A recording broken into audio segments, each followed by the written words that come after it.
복음은 하나님의 말씀으로 시작된다. 하나님의 말씀인 성경이 우리나라에 처음으로 소개된 것은 1832년 네덜란드 선교사 구출라프 목사를 통해서였다. 그는 서해안 지역에 머물면서 조선 사람에게 한자로 주기도문을 써주고 그것을 한글로 옮겨 적게 했다. 그 후에 1865년 영국인 토마스 목사가 제너럴 셔먼을 타고 대동강을 따라 올라와 평양 근처에서 한편 1883년 4월 일본에서는 미국 성서공회가 한문으로 된 사복음서와 우리말로 토를 다른 사도행전 3000부를 인쇄하여 1884년 마가복음을 한글로 번역해 1885년 언더우드 목사와 아펜젤러 목사가 그 성경을 가지고 한국에 들어오게 된다. 한민족을 위한 하나님의 구원 계획은 선교사들이 입국하기 전 이미 중국과 일본에서 성경 번역을 통해 구체화되고 있었던 것이다.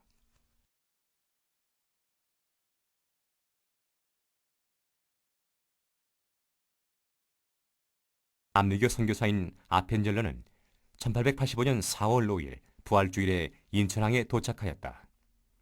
그때 아펜젤러 선교사는 자신의 감격을 이렇게 아니라 교육과 의료 선교 정도였다.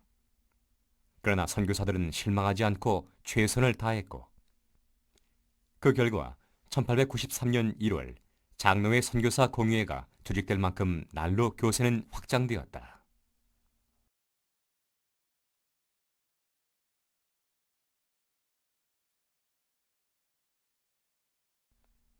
그러던 중 1905년 이엘제와 을사보호조약이 체결됨에 따라 백성들은 나라의 주권을 잃고 허탈감에 빠져들었다. 이러한 국치의 정서 속에서도 신앙의 선배들은 신앙의 대부흥운동을 경험하게 되는데 1903년 원산에서 하디 선교사가 자신의 무기력과 죄를 공개적으로 고백하고 성령의 은혜를 체험함으로 시작되었다. 그 부흥운동은 1907년 평양 장대현 교회 연초 부흥회에서 정점에 도달했는데 당시 길선주 장로를 비롯해 그러나 그 와중에도 많은 신앙의 선배들은 신사참배 반대운동을 벌였다. 이북에서는 주기철 이기선 목사님, 남한에서는 한상동 목사님이 중심이 되어 신사참배 반대운동을 전개했다. 결국 그분들은 체포되어 고문을 당하면서까지 하나님 외에 다른 신을 섬기지 말라는 계명을 목숨을 걸고 지켜내었다. 특히 신사참배 반대운동을 벌이다가 체포된 분들의 대부분은 평양 감옥에서 숱한 고문을 당했고 그분들 중 주기철 목사님을 비롯해 50여 명은 감옥에서 40년 조선신학교가 설립됐는데 그 신학교를 통하여 신신학, 자유주의 신학사상이 나타나기 시작했다. 1945년 8월 15일 일본 천황이 항복하고 광복이 되자 옥중에서 진리를 지키던 성도들은 추록 후 순교한 주기철 목사님이 시무하시던 산정현 교회를 방문한다. 이때 함께했던 한상동, 주남선, 손명복, 이인재 목사님과 마산 이내원을 설립한 조수옥 권사님은 후일 고신교단의 지도자들이 되었다. 추록 성도들은 그때부터 한국교회 정화운동을 펼치면서 자유주의적인 신학교에게 한국교회의 미래를 맡길 수 없다고 판단, 평양신학교의 전통을 이어받은 개혁주의 신학교 설립을 추진한다.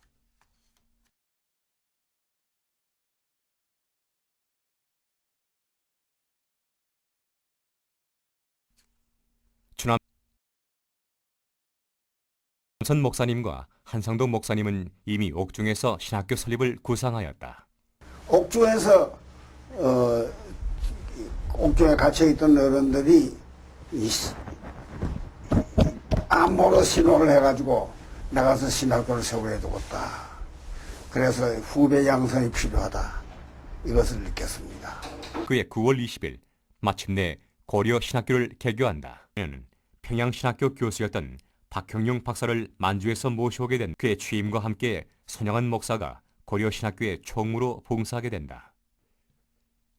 손양원 목사 역시 신사참배 반대운동으로 인해 5년 동안 옥고를 치렀으며 1948년 10월 여순반란 사건 시 공산주의자들에게 두 아들을 잃었고 결국 자신도 6.25 전쟁 중에 순교의 제물이 되어 고려 신학교는 일신 여학교를 빌려 개교한 이후 한상동 목사가 시무하던 초량교회 별관 유치원으로 광복동 1가 7번지 적산가옥으로 옮겨 다녔다. 그러다가 1954년에 암남동 34번지에 부지를 확보했고 주한 미국 군사 원조단이 건축자재를 지원하고 미국 개혁기독교회와 국내외 성도들의 헌금으로 1955년 3월에 신축을 시작하여 이듬해인 1956년 3월에 완공 이전하였다. 신학교가 설립될 당시에는 대한예수교 장로교 총회에 속해 있었지만 이에 우리 교단의 지도자들은 1952년 9월 11일 진주 성남교회당에 그 당시 고려신학교에서는 박윤선 목사를 중심으로 문서를 통한 진리운동을 시작하였고 1948년 12월에 파수꾼 창간호를 내놓았다. 칼빈주의적인 사상에 입각한 논설과 비판 설교 등으로 엮어진 파수꾼은 아쉽게도 1960년 합동 후 총신의 기관지가 됐다가 1963년 6월 통건 129호를 끝으로 종간되고 말았다. 복음병원은 1951년 1월 대한기독교 강남구제비를 조직한 전영창 선생의 활동으로 시작되었으며 그해 7월 장기려 박사가 복음의원 초대 원장으로 취임했다. 복음병원은 전적으로 장기려 박사의 신앙 인격에 바탕을 두었다. 가족을 이북에 두고 남아한 그는 자신을 위해 땅 한 평, 집 한 칸 마련하는 일 없이 치료를 통한 구호사역에 헌신 봉사하였다.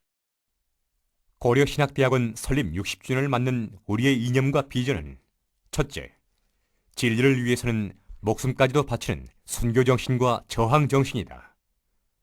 고신의 선배들은 우상숭배와 싸우기 위해 목숨까지 내놓았다. 이제 우리들은 오늘날의 우상인 돈과 권력과 인본주의와 싸우기 위해서 전부를 내놓으려 한다. 둘째, 청교도적인 삶과 경건을 추구하는 영성운동이다. 우리의 신앙 선배들의 삶, 그 중심에는 늘 회개하는 생활이 있었다. 오늘날 물질 만능주의, 쾌락지상주의 같은 부패한 세속주의가 교회 안에까지 깊숙이 들어와 있다. 지금은 어느 때보다 자신을 성찰하는 회개운동이 절실한 때이다. 셋째, 민족과 교회를 살리는 역사 변혁운동이다. 한상동 목사님이 교회를 정화하고 영적 부흥운동을 일으켜 한국 교회와 민족에게 희망을 주고자 했던 뜻을 계승해야 한다. 즉, 교파주의, 개교회주의를 탈피하고 온 민족과 세계를 가슴에 품고 나아갈 것이다. 21세기 한국교회의 부흥을 이끌어가는 역사의 주역이 되고자 한다.